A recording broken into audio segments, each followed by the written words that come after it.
Okay, Jesus, why do you think Paul's problematic? Well, for starters, the modern church often holds Paul's beliefs as doctrine and more important than Christ's teachings himself. Okay, let's think about this. Paul hated women and them having a voice in church. Paul hated homosexuality. Further than that, Paul hated all sex, even if it was a straight married couple. They were acting in sin. Put them together. Paul was an incel. Okay, well, dress up and look like an idiot and then try to convince us. So, I mean, what a moron here. So, yes, what Paul wrote is doctrine, and he got the doctrine from Jesus, the risen Jesus. Is it more important than what Jesus's words were? Well, for us today, it is, because Jesus was here for Israel, and he was there to prove the fathers and prophecy and the kingdom.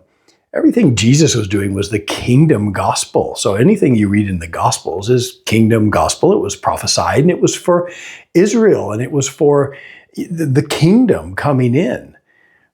So yeah, in a way, that's true. Now, Paul, if he refers to the women in his life and ministry and all that kind of stuff many times, and he's not anti-women. He does say that there is hierarchy within the church, and women shouldn't speak in tongues. I think that's probably speak in tongues in church. But also it says, ask your husband as your head. Your husband is your head, and women are to submit to the headship of their of their husband.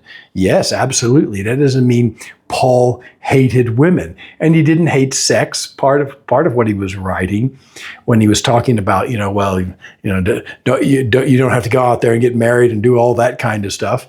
He was looking forward to a time that, Jesus would be coming back very soon. And so, don't go out and get married, be here ready for Christ. So it's just a bunch of bunk, and just a little bit of study and a little bit of brains would prove that. And this guy is insane.